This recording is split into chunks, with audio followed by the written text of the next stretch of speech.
effects range from lighting and bloom, screen lens flare effects, particle systems that include stuff like fog, haze, steam, smoke, fire, explosions, blood, weapon effects, and the UI.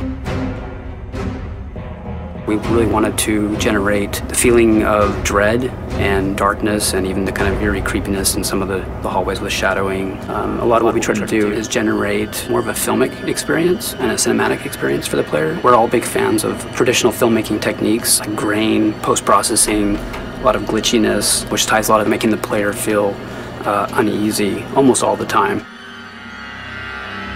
UI is user interface, and it's every way the user interacts with the game. So you have what we call the front end, which are the menus that you see at the beginning of the game.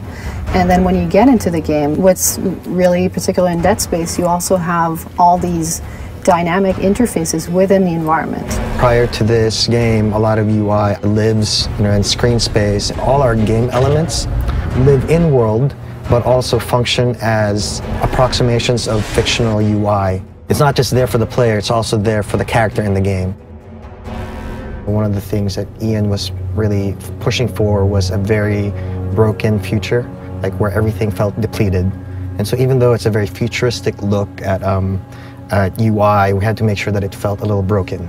So everything was a little bit flickery and everything was a little bit more janky than most UI. The feeling that maybe at some point it might break down was important.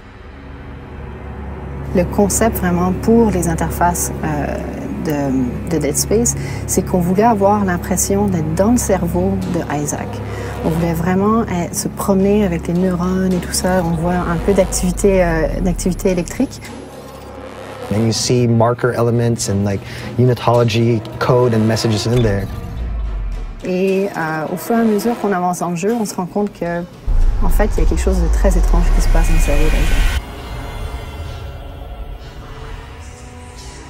For Dementia, there are various moments in the game. A lot of it plays into the mind of Isaac and his memory of Nicole, and his guilt and the scarring that he had and experienced through the Ishimura on Dead Space 1.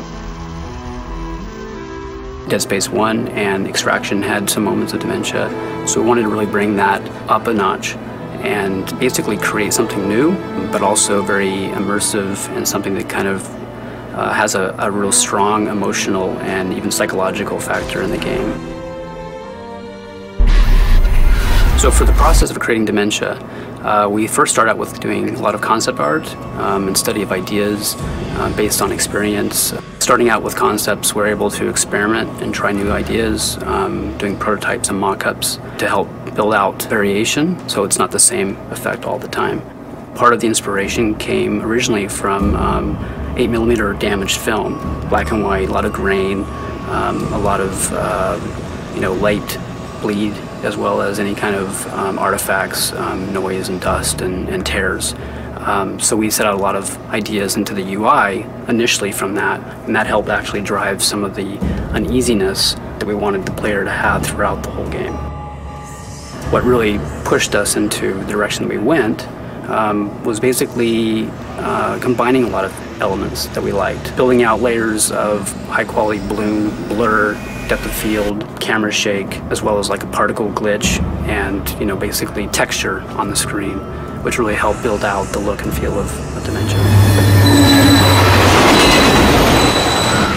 A few of the fun things we've updated for this game coming from Dead Space 1, the locator system is a lot cooler. It used to be that when you press the locator button, you'd see this line run through the floor. It used to always feel like it was just jaggy, but it never used to curve around corners. It now leads you to different things. Like it used to just take you to your objective. You can also go to the store or the nearest bench. It's pretty cool.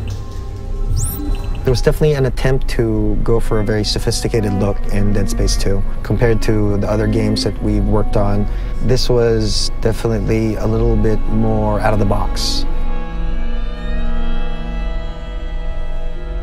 I think it's a true attempt at being a leader at something. We're making something that no one's ever seen before, and I'm really proud of it. I think I can say that, yeah, I'm really proud of what we came up with.